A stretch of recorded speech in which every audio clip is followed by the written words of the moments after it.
So, somebody else asked a question. I can't remember. I think it was after class. It wasn't during lecture, but I'm not sure why that suddenly decided to be that loud. We'll see. It's really poor little thing. Oh shit! Jeff has destroyed everything. And that's why you want me over here, because you can't be. That makes sense. There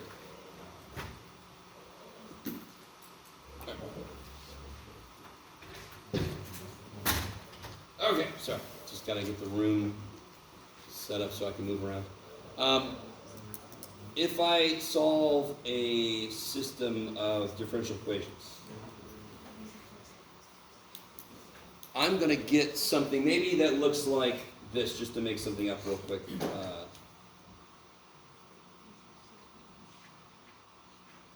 Right. And then maybe I'll get this.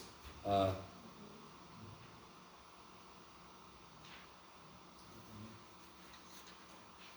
I should have T's in there, but I'll be all right. Okay. Now, the back of the book could say this.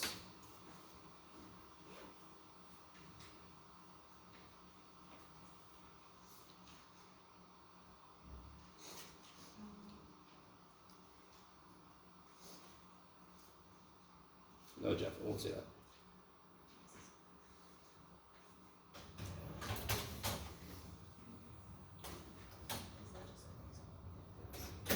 You guys kind of with me? The relationship between the constants must be maintained, but there are an infinite number of ways to identify that relationship, right? You guys kind of with me? So here, this one says that whatever coefficient of cosine in y has to be twice the coefficient in x for sine. That's still maintained here.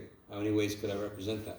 Infinite freaking number. It just depends on the order in which I solve. For example, so if I give you a system of equations, a normal system of equations, before you ever knew differential equations existed. 3x plus 5y equals 7, 4x minus 2y equals 11. Well, you could either solve for x first, or you could solve for y first. That never was a problem before, because you just get numbers. We're getting functions that have constants, and those constants have relationships.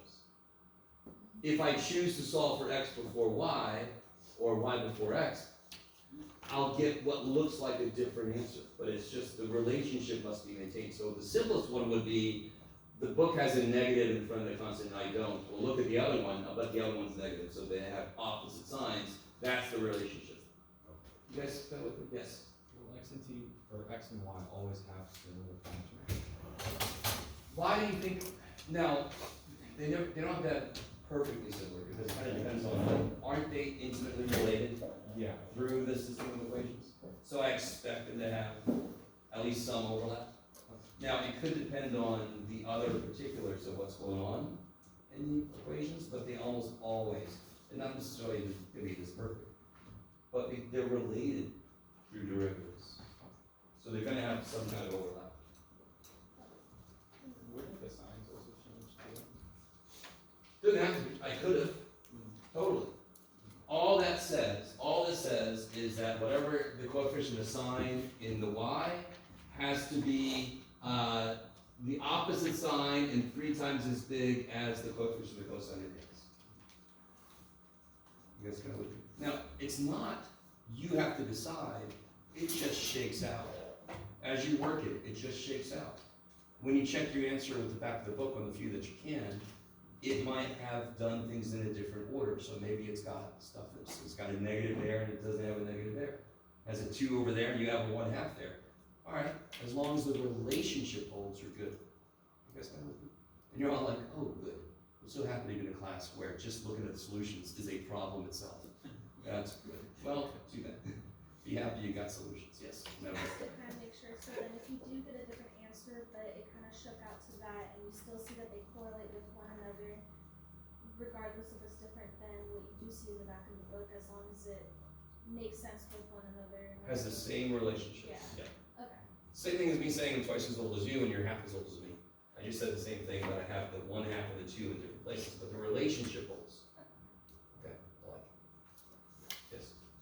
Can we go back over what the C3, how to deal with that? Oh, yeah, okay, well, let's just do an example.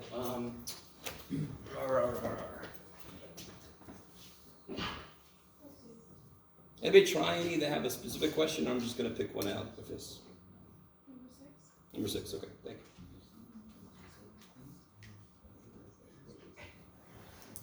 Here's the funny thing, guys. Anytime a teacher asks that, even if you didn't do the homework, just look at the homework, pick one that's in the homework.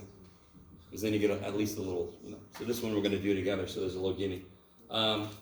Keep this on, Jeff. Okay.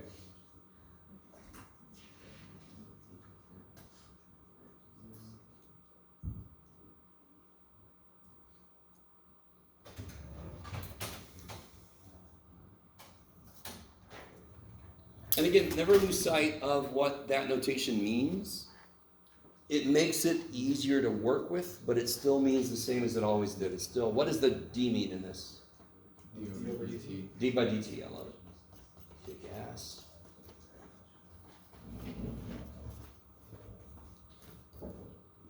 So, if somebody tried to start this, can you tell me what you tried to do? Multiply the top equation by 3, the bottom. I would totally do that, yes. If you do the y's, you'd have to do something related to a derivative for both. If you do the x's, one thing you're doing is just a scalar multiple, right? You guys kind of with me? So again, I don't care which variable you kill first. We must kill one of them. And again, I always try to tell my students, my math is not life lessons, right? Because my math is very violent. I understand things die and so forth. Do not life lessons. Okay. So if I multiply the first one by 3, then tell me exactly how you would say what you want me to do to the second equation. No. Operate. You're like, that's what you just said, Jeff. Ah, there we go. Operate on the second one with D plus 1. I love it. And this is weird. I understand. But real quick, if I had x plus y equals 7, and you take the derivative of both sides, would it make any sense to say you're multiplying both sides by the derivative? If somebody said that to you and you're tutoring them or you're helping them, aren't you going to take a moment and say, wait, no, you're not really multiplying. Do you guys see what I'm saying? So anything involving a derivative, I'm not multiplying by it. The notation makes it look like it. I desperately need you to remind yourself, no, you are taking a derivative, you're doing an operation. Okay. So the first guy becomes nothing too amazing.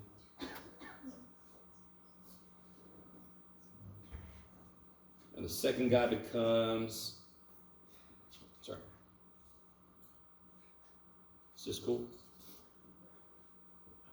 So the second guy I'm going to do a derivative, right?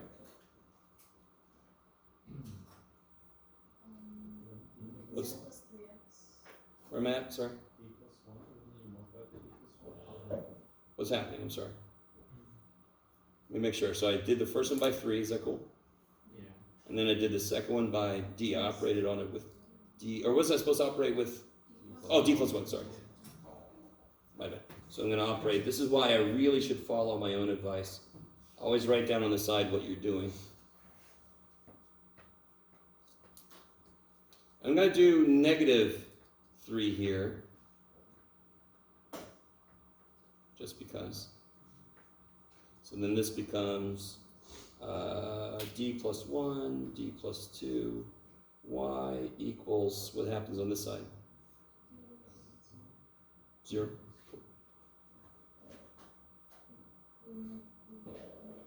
Let me stop for a minute. Is that?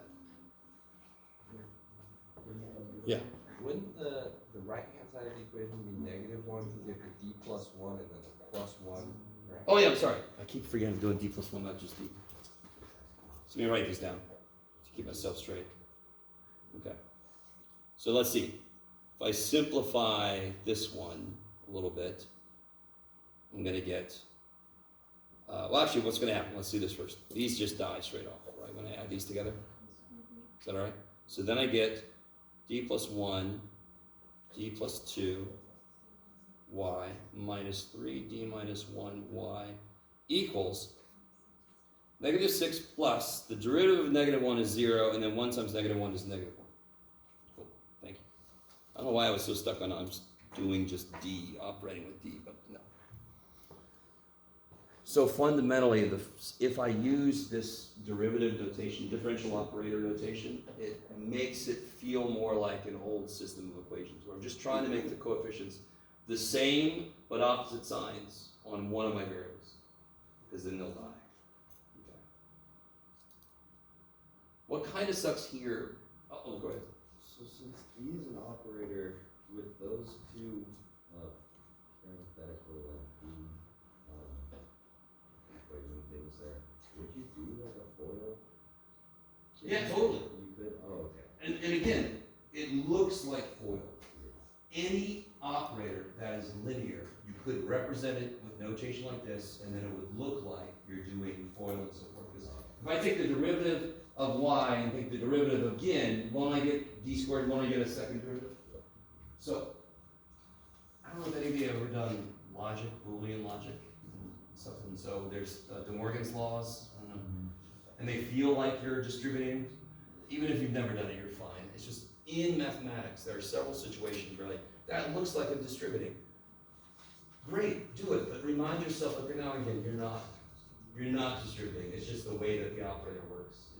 So any linear operator kicks so much ass, because then I could represent it like this, and then I could just kind of do algebra with it. Okay, so that's the next thing I want to do, right? I'm going to get d squared y plus 3dy plus 2y minus 3dy plus 3y equals negative 7, I believe.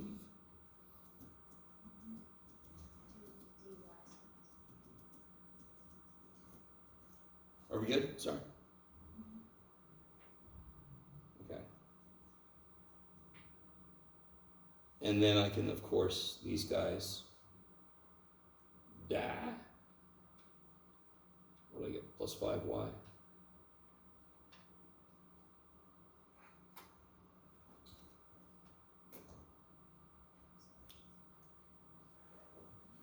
This is going to be a little bit gross. Yes? What's my ox?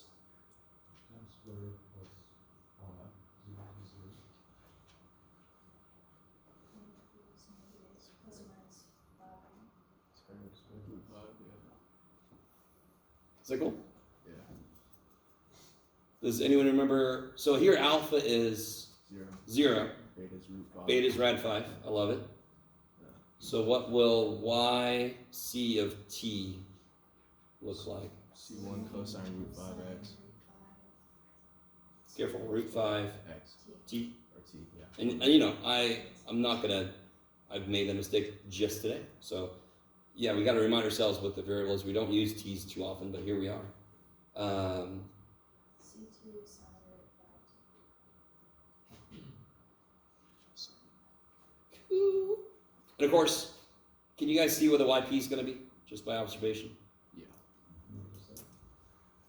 What is it gonna be? Negative 7 root 5. So we can just throw that on. I'm gonna make that, get away. There we go. So now we got the whole thing. We got yc and yp.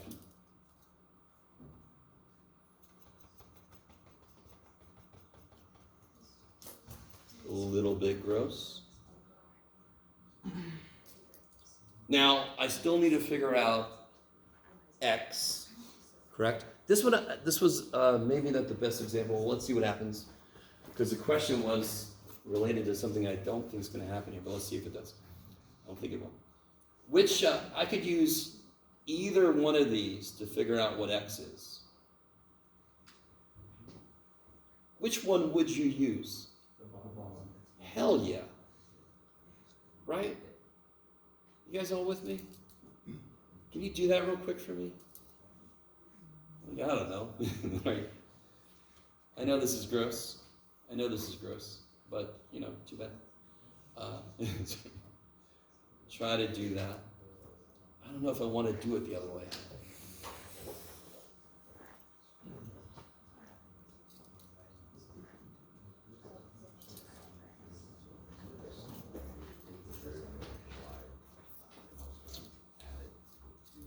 I'm gonna put down here.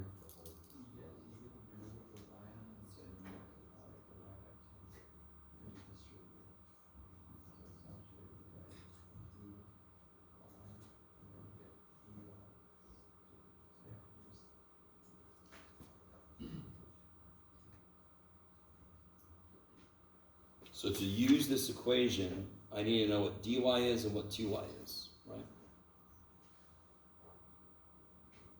This is not going to have the thing happen that somebody had just asked about, but that's okay. We'll see what happens. So what do I get here?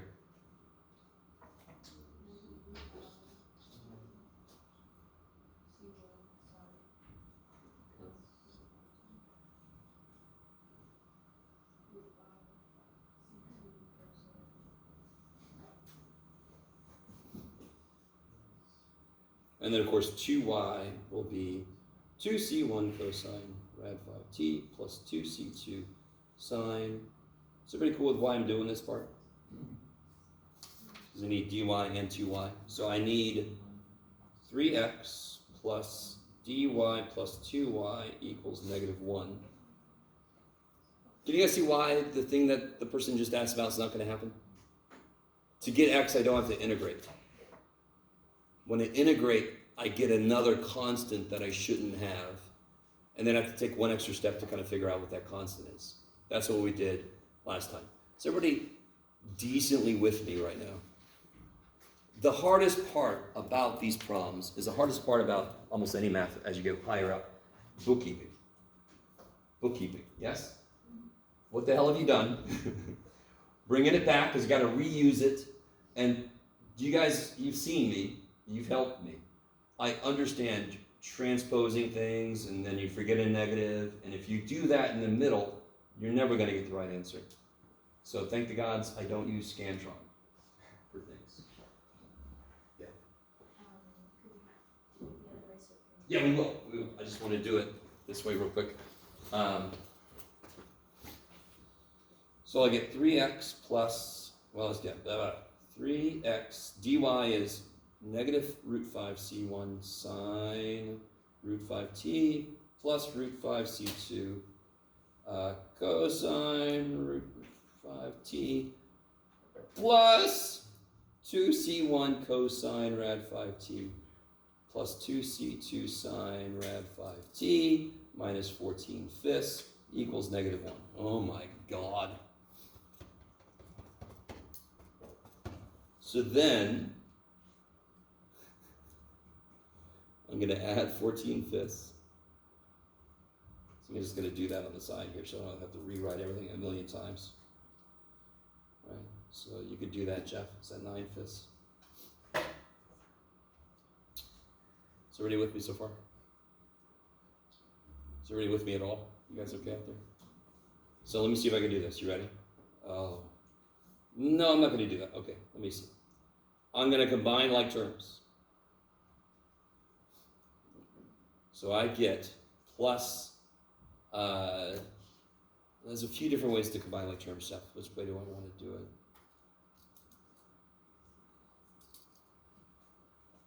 It doesn't really matter. I'm not sure the way the book shows this. You guys see, I could either put my sine stuff together, and my cosine stuff, or I could put my C1 stuff together, my C2 stuff together. I can't remember if the book has a preferred way it wants to do it, but I would do. I like the constants. Say again? I did the constants, it worked better, I think. Okay. So if I collect my C1 stuff together, I get 2 cosine rad 5t minus rad 5 sine rad 5t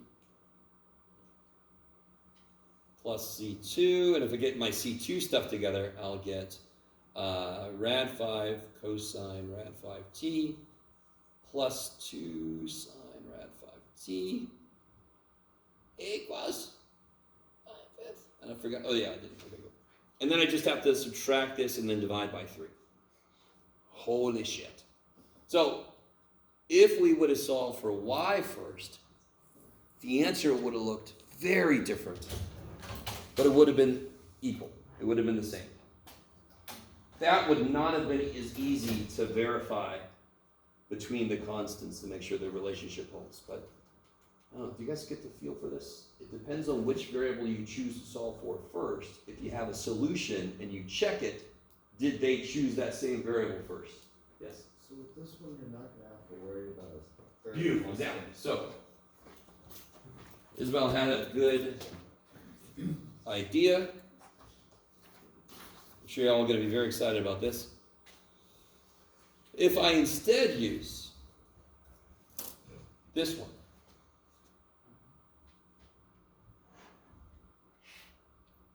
so the nice thing is we already did this work. We know what dy is. You put it down here again. Stay with me now. You guys should be, at this point, you should be very familiar with, there's an idea and it takes a while to write. So part of this is just, there's a lot of shit to, and part of your brain is never gonna lose the feeling of, holy crap, look at all that. I'm just recopying stuff down, so it's not that big of a deal, right? So we know what dy is, we already did it. Negative y I also need, right? So it's gonna be negative c1 cosine rad 5t minus c2 sine rad 5t plus 7/5, I believe. Yes. Okay. So that was just coming straight off of what we figured out over here. So I need both of those here, yes? So this is going to suck a little bit. This is why you would never choose to do it this way if you have a choice. You're going to get dx plus x plus, well, all this business here. Negative rad 5. Let me see if I can collect this as I go here. It's going to be this plus this, yes? You guys kind of with me? Here, screw it. Screw it. I'm just going to write it all down.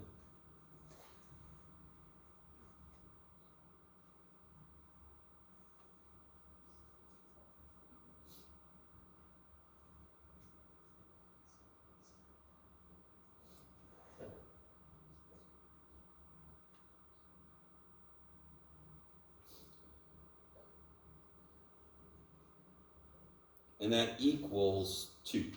All right, let me stop for a minute. So all I did was I operated on x. This was these two parts. I put those together, put those here, equals 2. Okay, you guys look appropriately excited. So this is where I would ask her. You can leave them. You can try to collect them. Let's just leave them as separate pieces. This is gonna desperately suck here. Yes, I need you to understand because this is d by dt x plus x, and then you have this function of t here, right? All this mess. Plus 2. Are you with me? So there's a beautiful example of, this is not impossible, but I wouldn't want to do it. Because, how do I solve this? How would I solve this? This isn't horrible. What form is this in? Yeah, okay. Well, is it separable though? Because you got this minus, you got this x. Unfortunately, it's not separable. Separable means you have to have multiplication so you could put them apart, right? So what is it really? Okay, it's linear. Cool. So you could do an integrating factor. Say again? I like it. So we can continue down the list of how to classify it. All right. So this was not the best example for getting at your question because there's no way I'd want to do it this way. The other way was much better because I could solve for x directly. I don't need to try to integrate or try to solve some DE with this huge mess of stuff in there. Do you understand if I do integrating factor? Okay. No.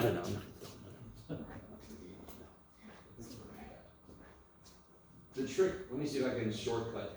I think you had a question, right? Yeah.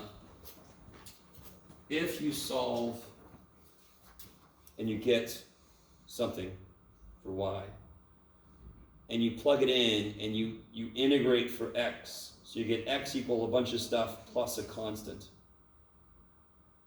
you're going to have a dE you can plug this into and then solve for the constant. So if I, for example, if I had a dE that was very simple, like dx, what do you got? You could do it, Jeff. Plus x equals 3. I could take this mess, I could throw it in, and then I could solve for what C has. This would be C3 in this case. So I could solve for C3 to make this come out to be 3. Does that make sense? So if I take what I got and I put it into one of my equations, and normally one of them is going to be better than the other one, well, one of them is going to actually have dx in it, so that would be useful. I can then do this side and then solve for C3. Yes, which is exactly what we did last time. So will you end up having other constants in that original equation that screwed up? I'm a little confused about. No, you won't. You won't. It would work exactly the way I'm talking about here. It's just, I would never do it that way because the other way was so much cleaner. Yeah. I would never want to do it the other way. There's just so much crap going on. I was about to say something else. I forgot. Shoot. Say again? Could there be a y in the A Y. Oh, sure. I'm pretty sure that's what happened with the first guy. Oh, that was I think that was the issue, wasn't it? You see, I think I have this term like, this was dy, we threw x in here, and then we integrated. Right, let me see if I can remember. We gotta go back, I don't wanna redo that problem we did last time. It's up on the YouTubes, yeah. I have the work you did for last time that has the C3 stuff, so I don't know if you want to use that. Yeah, because my notes, who knows where they go. Oh, it is yours. Oh, these are my notes. Oh, that's what, okay. I would like those back. Would you now? Let me see. So we got to this point, and then did we actually do this? Let me see.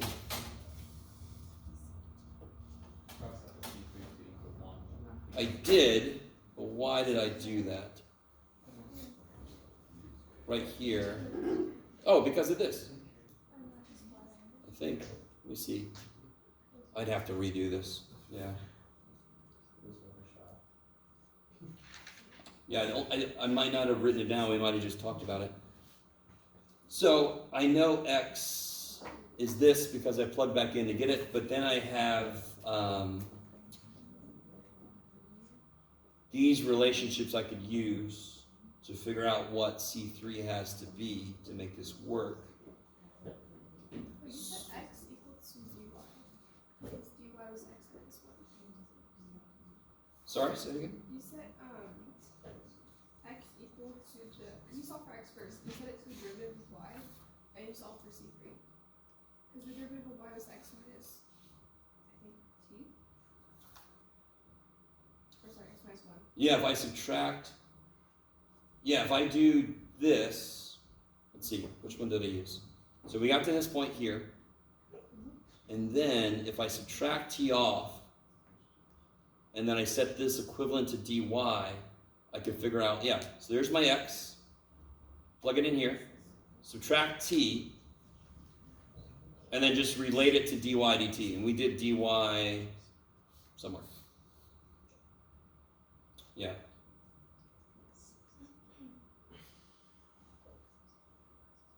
At some point we did. Alright, I might have to redo the problem. It's really weird to try to pick up in the middle of the problem and do it all over again. So with that, when you do that, will the C1 and C2 cancel, and then will you do with the C3 equals a constant? No.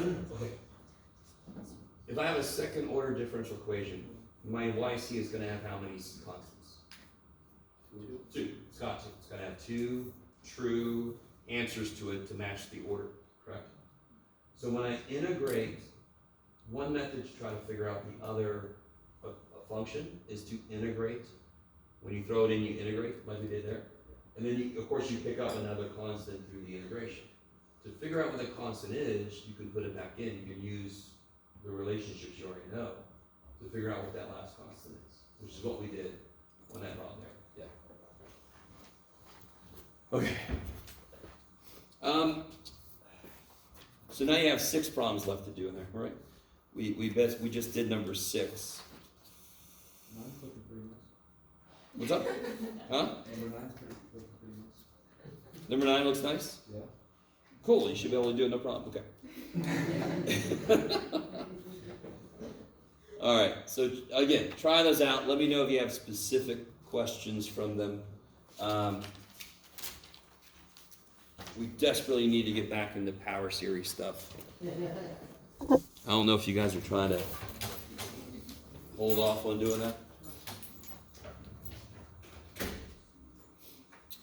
So this is a insufficient thing if you've never done power series. But my God, if you're in here and you never took out 2, that's concerning.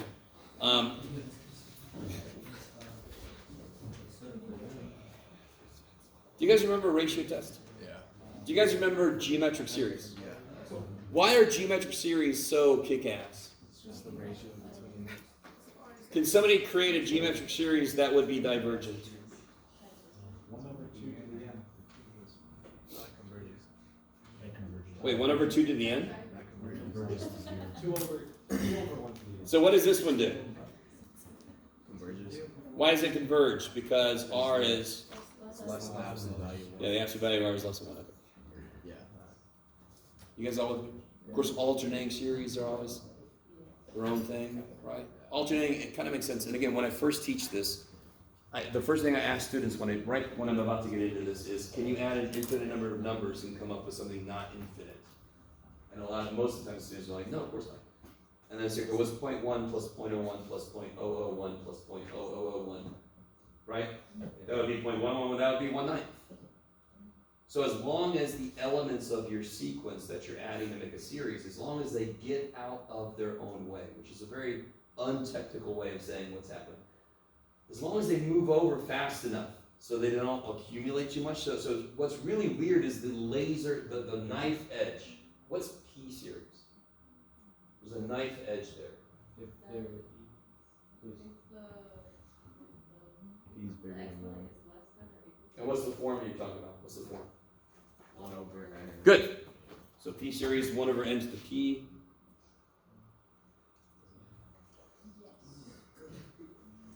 That'll be n equals 0. If P is, what makes it converge? It's bigger than 1. Bigger than 1. If it equals 1, what series is that? Harmonic. Harmonic. And of course that diverges. There is a knife edge there. If P is 1.80 billion zeros 1, that will converge. If I make P 1, diverge, goes to infinity. That always tripped me up. I was like, holy shit, that's neat. Maybe not you guys, but it's okay. So that's P series. So this is good. So this is all kind of coming back. So let's take a look. What do I use ratio test to do? If you want to read this, you can, but the very initial thing we use it for is for these well-defined series, just to see if it converges or diverges. But then eventually we use it on series that are functions of x. Yes? Yeah. So just to point out this, everybody pretty much gets geometric normally. Geometric is nice. As long as you can figure out what r is, it kicks so much ass.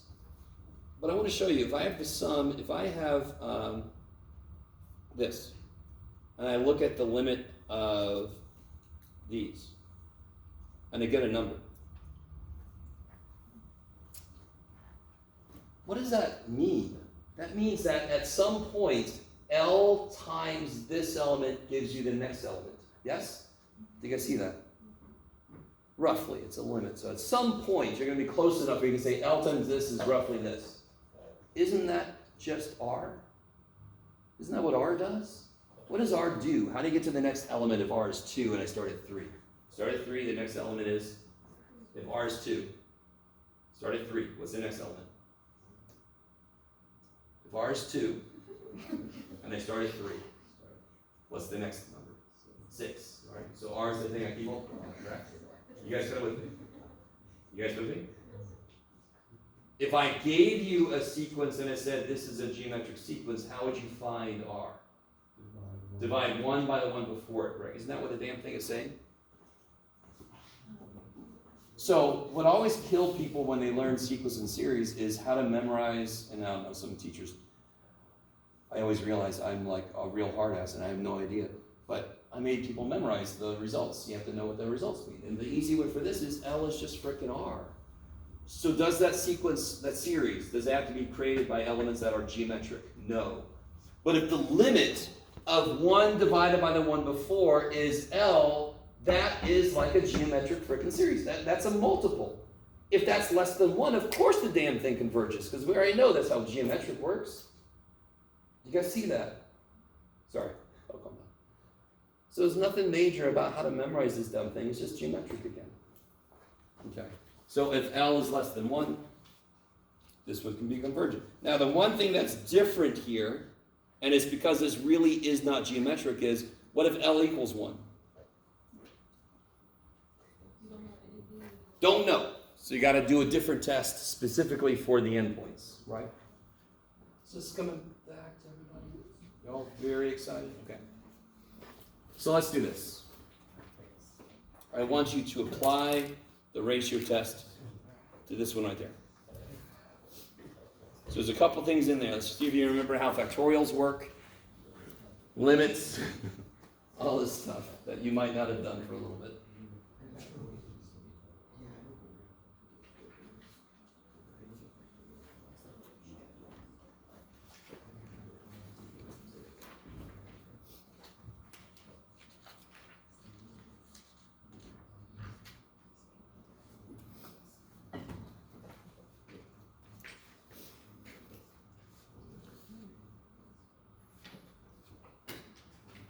So remember, every power series has exactly one thing that will always make it converge, right?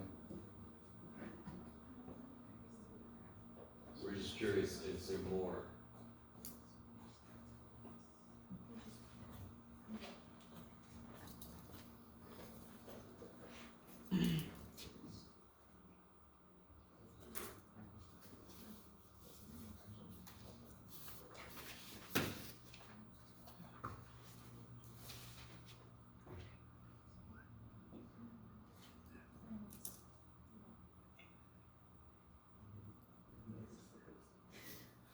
So I don't know how your teacher told you, but I always just would write this as a product, or multiply by the reciprocal. That's what you're going to do anyway, instead of making these crazy ass giant fractions. So what do I put in here? X to the plus 1. And plus 1 times the factorial.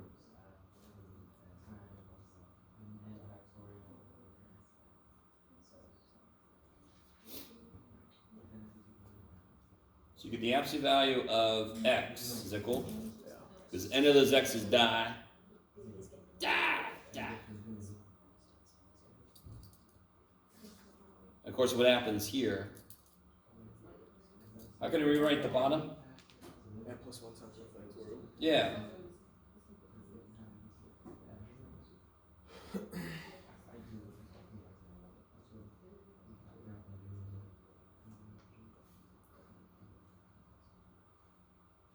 What's that?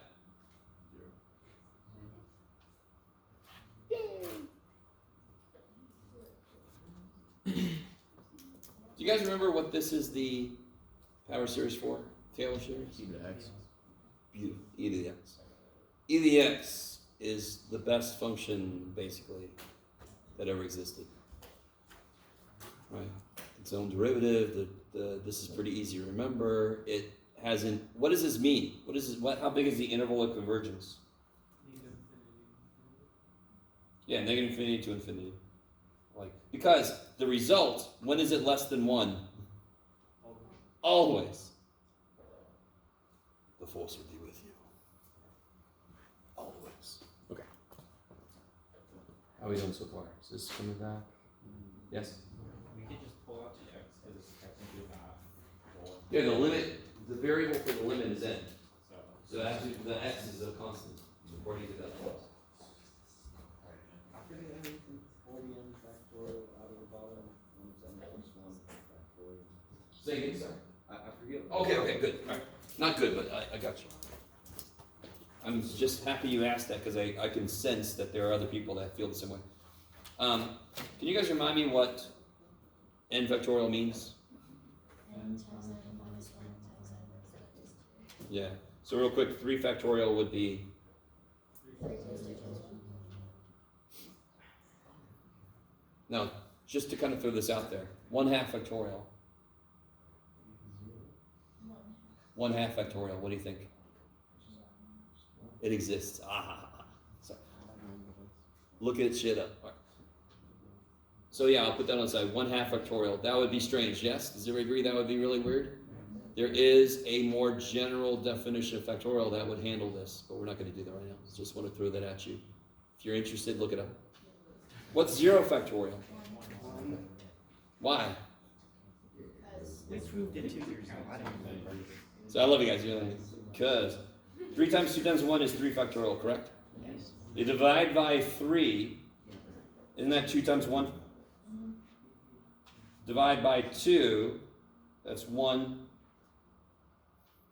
Divide by 1. Yeah, there, Jeff, you can do it. That's 0 factorial. Doesn't this just keep going down by 1?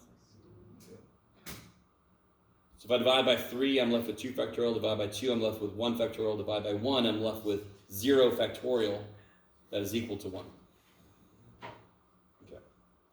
Not the cleanest proof in the world I ever did, but oh, there it is. All right, keep going. Try out number 2.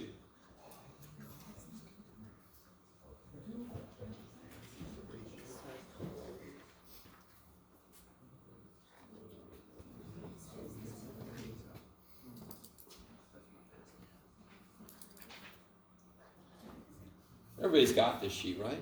You guys aren't. Okay.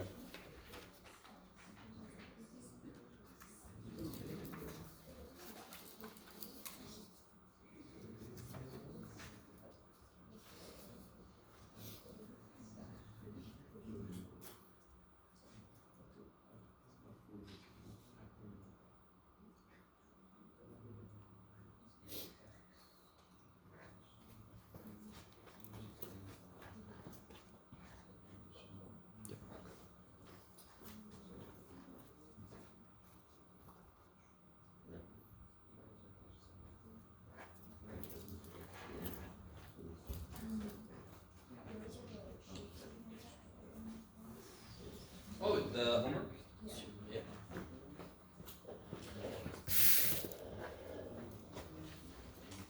Anybody else need the updated homework sheet?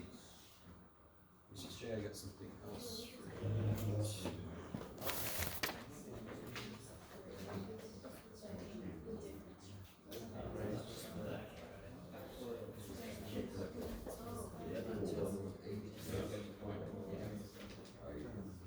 Isn't the limit for this one? First step.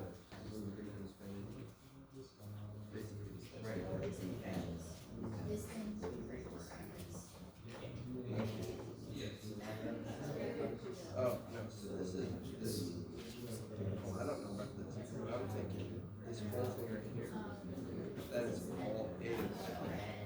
So then you can plug in. What I'm doing is for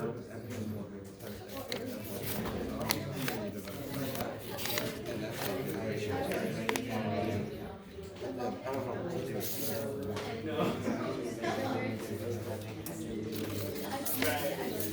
to do. All right, let me catch up to you.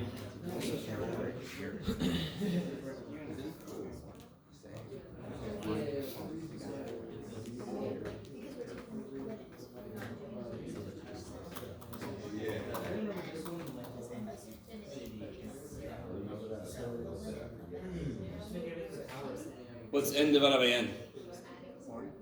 1. What's 1 divided by n?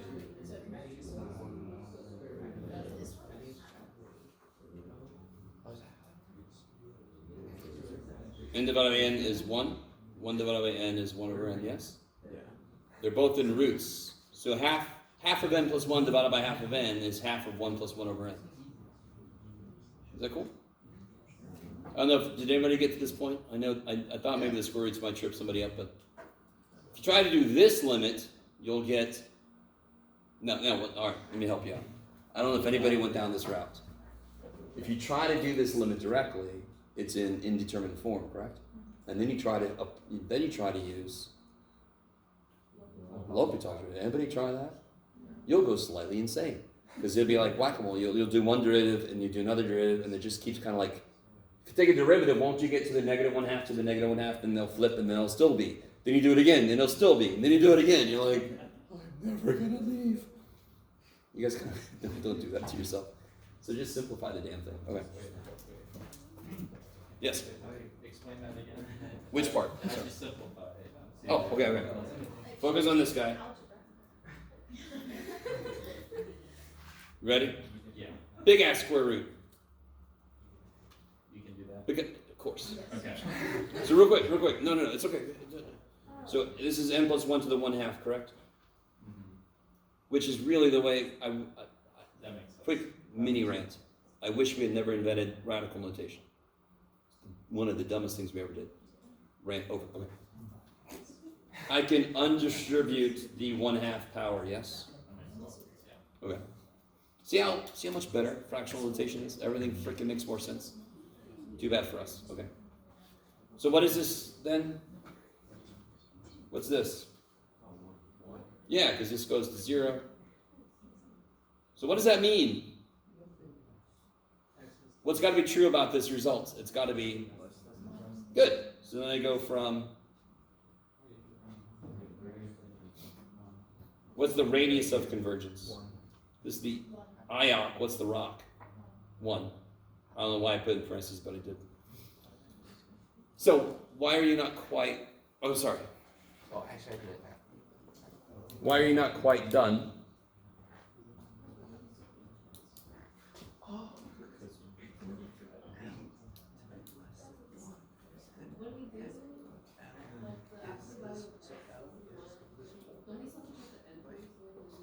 Yeah. Why are we not quite done?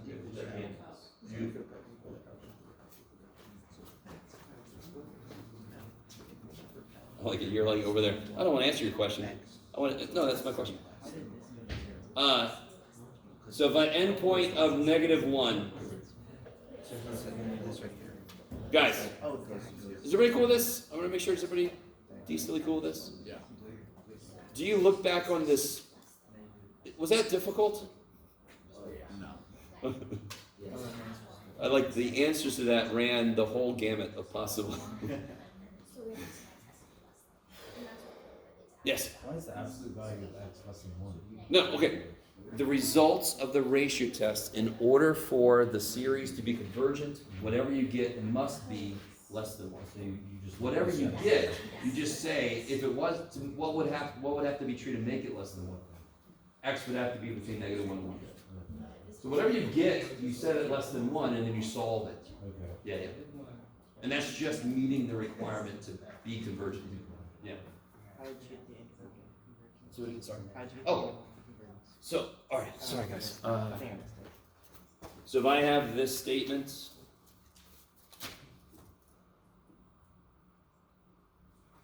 what does it mean X is between? Yeah. Yeah. Okay. So then you can immediately go to interpolation. Bang. Now, let's check the endpoints. If X is -1, what does my original series look like?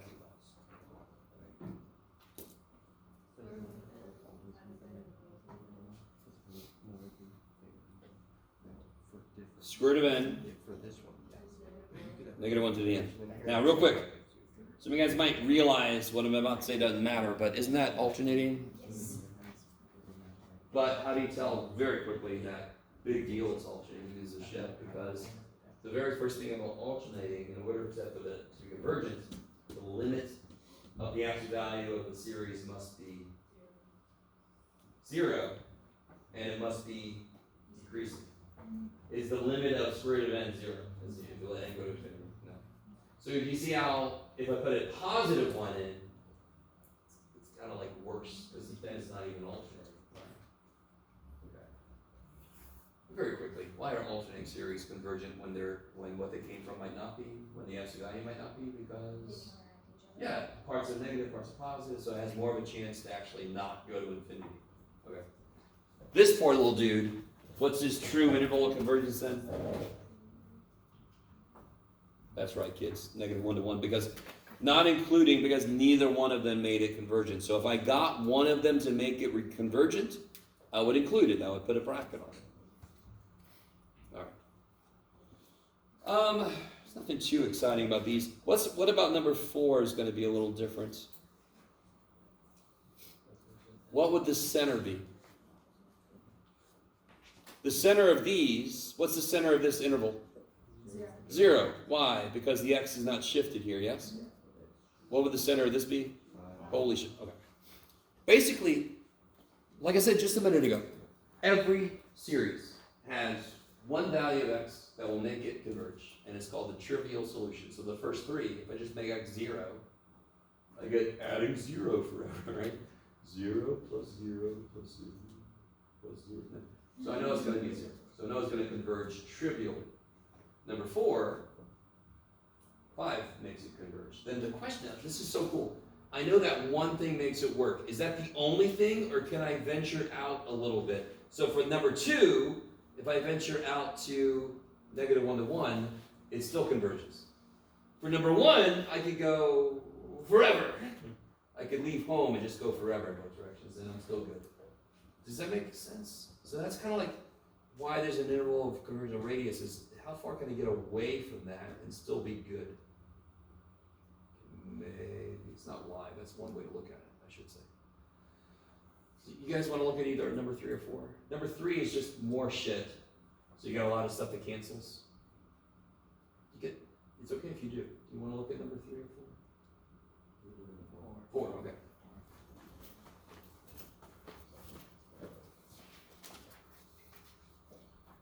All right, you get it set up. I'll catch up to you.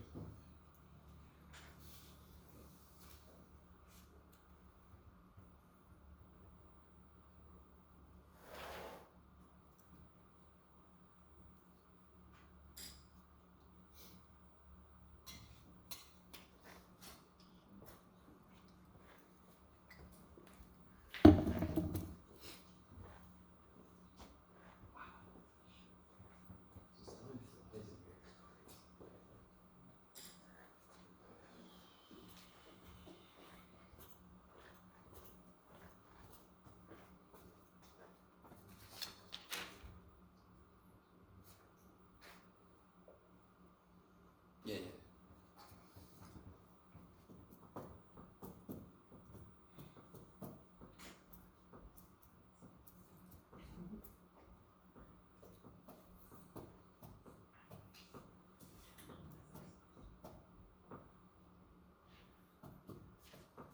All right, let's see.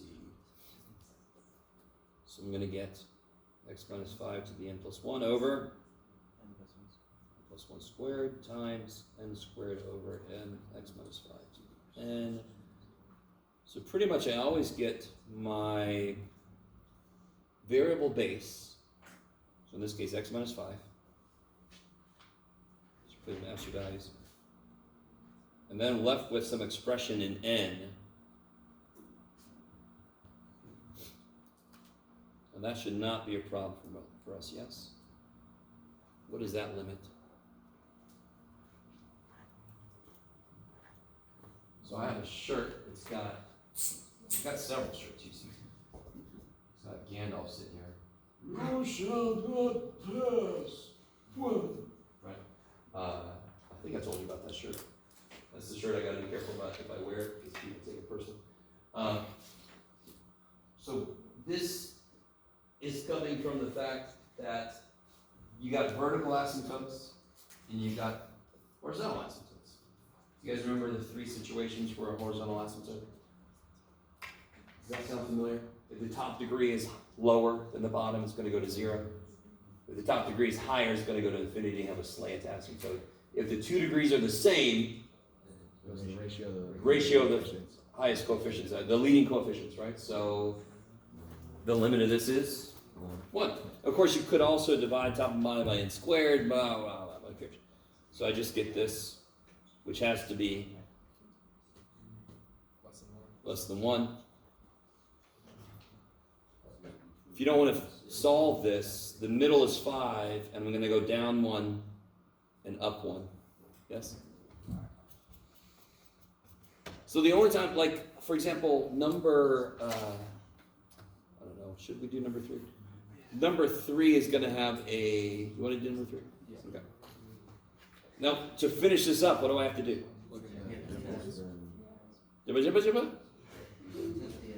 Yes, so if I get 4, that would be this. Why does it, and real quick, I put 6, I get this. Which of course is just, are you guys cool with that? Is that all right? So far? Now, of course, what does this do? Yeah, so this one definitely converges, right? If it makes some of those things negative, then and this one already converges. So therefore, what is the true interval of convergence? IOC. Bracket. And very quickly, just because the word include, if I cut these off, it looks like a freaking bracket, so that's, bracket means include. Just because, I don't know. And whenever I teach like shading in on a number line, I use Dragon Ball. Kamehameha, and then you shade. So here's the hands of Goku, and then, all right, okay. Just to verify how desperately big of a geek I am. Okay. All right. Number 3, I had a suggestion for number 3. I'm going to do that a little bit quickly. Since you're taking an absolute value, you could just sort of ignore the -1 dependence. Does that make sense?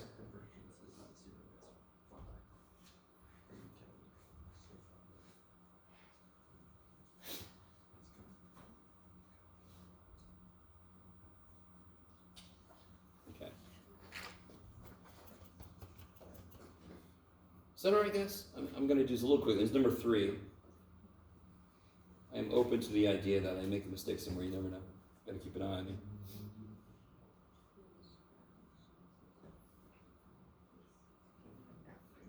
Oh, by the way, real quick side note.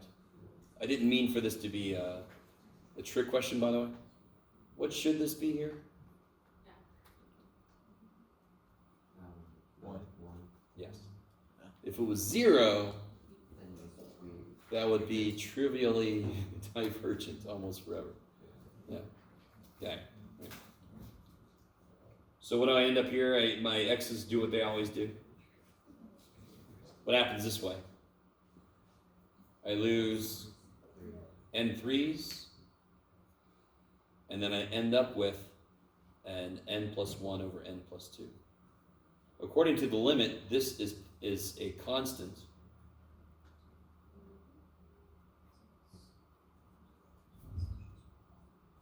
And of course that limit is easy. And the results of my ratio test have to be less than 1. Therefore, this must be less than 3. Therefore, it goes from -3 to 3. Are you guys seeing that? Yeah. Are you guys seeing this?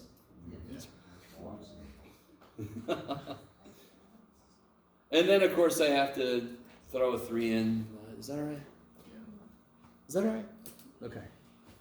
All right, so that's just the basics. I'm not saying that every single thing we just did is going to show up, but obviously there's an issue with the idea of the interval of solution for differential equations, which is going to be related to the interval of convergence for the associated power series. So what I want to do right now is this. This is technical jargon stuff.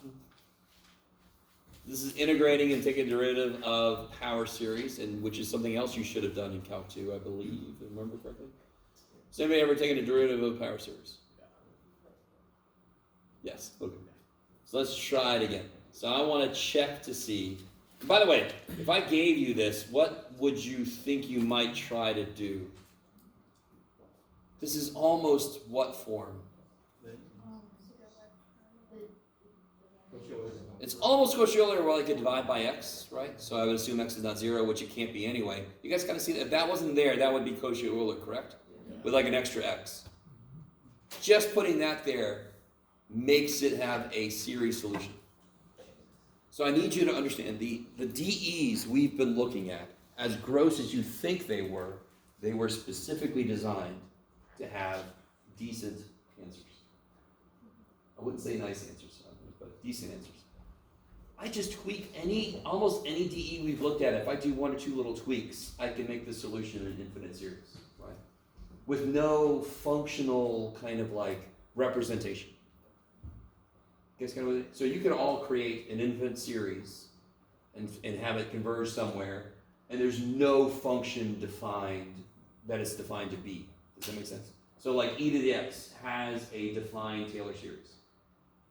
You with me? We've found series solutions to certain general problems, and then we called a function, we gave that thing a functional designation. So we did it backwards, because for us, we knew e to the x. Then you took Calc 2, went a little crazy, and you made a Taylor series for e to the x, correct?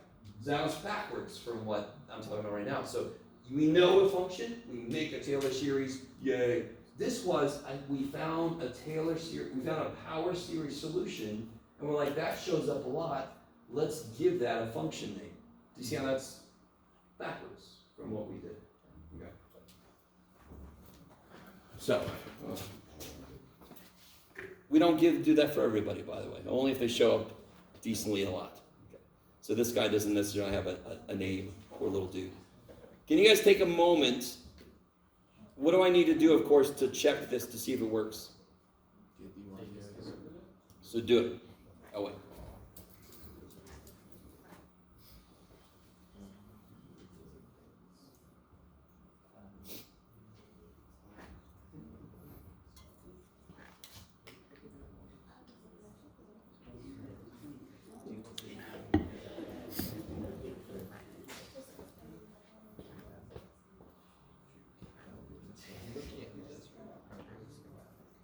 Yeah, that's a little bit messy, but just to help you guys out. What do you wish?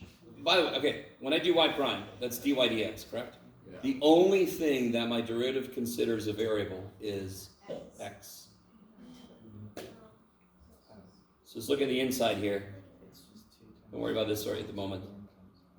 This is just a number, who cares? How do you take the derivative of anything that looks like that?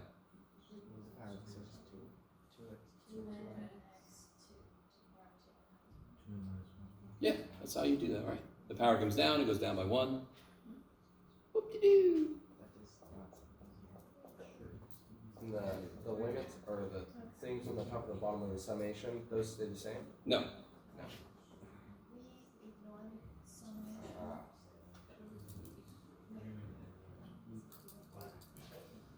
So when we take the derivative, n goes up? Say again, sorry? So when we take the derivative, our n changes, or just? Well, the reason that's true, if n were 0, what would I get? Put a 0 in for n. 0. Even if it doesn't happen, it's just the reality that when I take a derivative, this thing changes by 1. This is a really nice example that is very obvious. Why would I let n equal 0 if I'm going to get 0? I'm just going to start at 1 then. Are you guys semi with me? Yes? This might be a dumb question, but if you wanted it, like if you wanted it to start at 0, does that mean you would Oh, you could shift your ends. Okay. Sure. Yeah, and that could be something we're going to have to do. So I can't combine two series unless I have like terms on a few different levels. So, all right. So let me show off my Allison memory. In Calc 2, you did do derivatives and integrals of summations of almost certainly. So otherwise, I would be spending a little more time on this. something I don't know if you did was adding, I'm pretty sure you did this too, adding two power series together where you had to be sure that certain things lined up. Maybe not, okay. So let's see what happens here. This thing is chock-a-block full of stuff. So, this, I get 1 y prime. Is that cool? So I'm gonna kind of like, now this truly is distribution. So I get 1 y prime, which is this.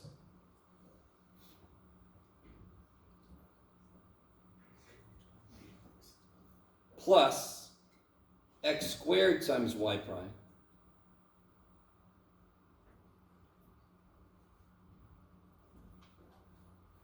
And then plus 2x times y.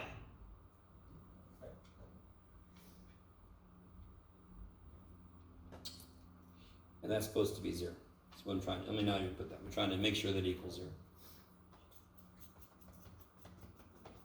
What can I do with these two? Very quickly. Not very quickly. Well, sort of very quickly, damn it. What am I allowed to take into and out of an interval? For example, explanations, constants, right? So whatever the interval considers a variable, if it isn't that, I can take it out, put it in. Correct? One big mistake students make is when they're first learning calculus, they don't realize they can't just take an x out because then, oh, I can do it now. You're not allowed to do that because the interval sees x as a variable. Summation symbols see only what as a variable? N. So can I pull that x squared in for that middle view? Of course I can. Just like I could take a constant out of an interval, I could put an x squared back into a summation because the summation doesn't give a shit. I'm just distributing. That's an infinite summation. So I'm just having x squared in front of something plus something. I'm just going to distribute the damn thing. That's all I'm going to do, right? I'm just not going to write an infinite number of terms. You guys semi with me? Okay, some of you guys look angry, I'm sorry. So just focusing on this guy for a second. This would be the sum x to the 2, yeah, that's it? 2n plus 1, okay.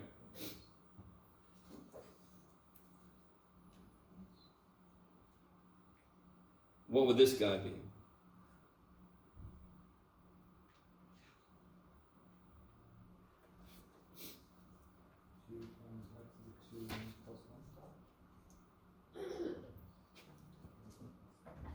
Yeah, it'll be negative 1 to the n. 2 x to the 2n plus 1. I like it. Now, and then I got that guy up there, right? So let me collect all that stuff on another piece of paper. I'm quickly running out of time, which is always exciting for me.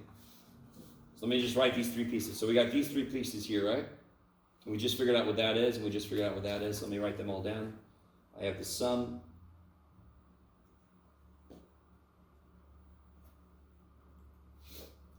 plus this guy, the x squared piece, plus this guy, the 2x piece,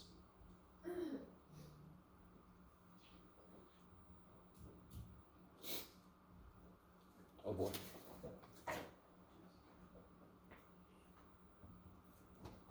Let me stop for a minute. You guys see how these two are like terms? Then we got this guy. What's wrong with you?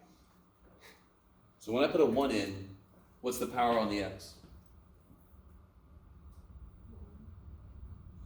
When I put a 1 in, what's the power on the x? 1. If, let me see if I can take you guys with me on this. Just looking at this by itself, I need this to be x to the 2n plus 1, correct? So I'm going to show you a more mathematical way to do this. I'm going to shift my index, yes? So what does n have to be? So remember, when I put 1 in, I got 1. What's n got to be now so that when I put it in, I get a 1 here still? What does n have to be so that when I put it in here, I get a 1? 0. Now, think about it this way. if I decrease n by 1, everything involving n has to go up by 1. To undo that. Does that make sense? It's another. So what I'm really doing, if I make n become 0, this becomes 2n plus 1 minus 1. 2n plus 2 minus 1, 2n plus 1. Does that feel familiar to anybody? Yeah. Now what else happens though? Everything else has to also shift.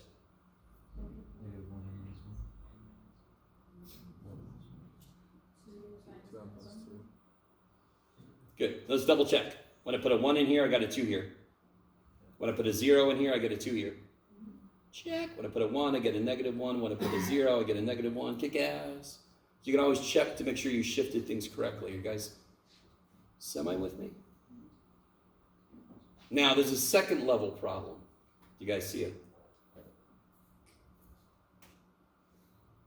Everybody starts at 0 except this guy, right?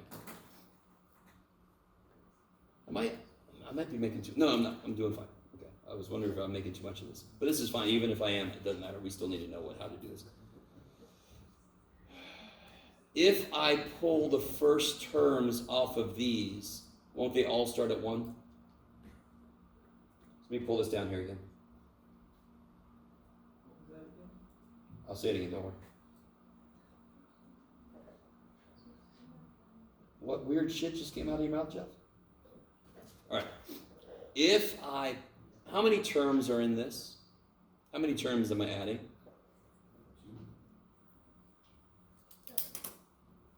Infinite. If I take it's just like factorial. How many? No, it's not quite right. If I take the first term off, I can still write what's left. Correct? So that's an infinite sum. Can't I write the first thing I would get by itself plus the rest of it?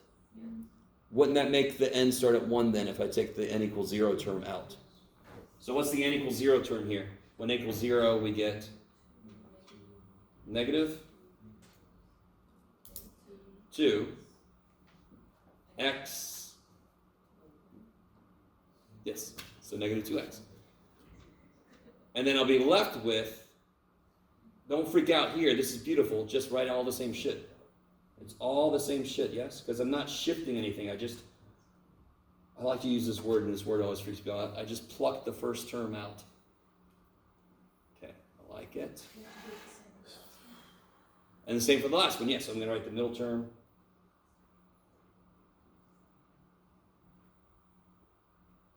What time is it? Oh my God, I'm over. Damn it.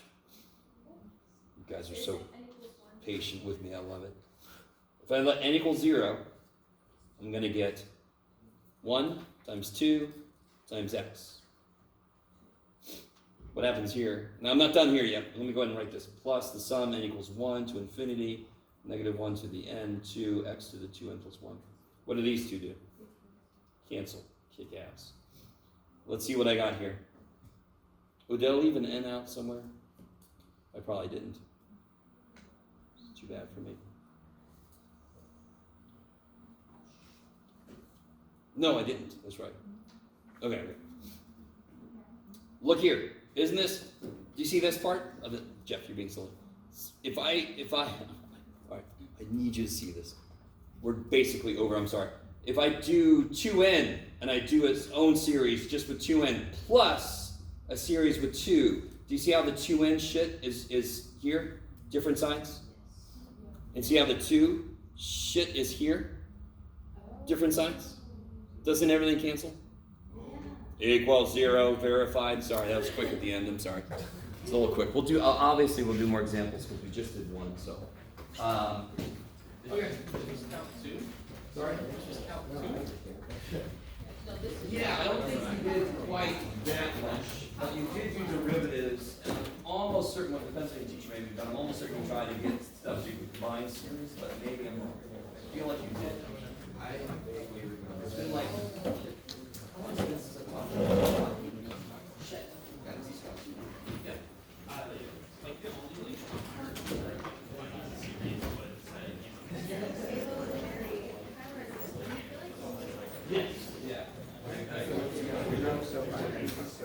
All right, we'll get more practice for this. Thanks, guys. Sorry, I always keep you over.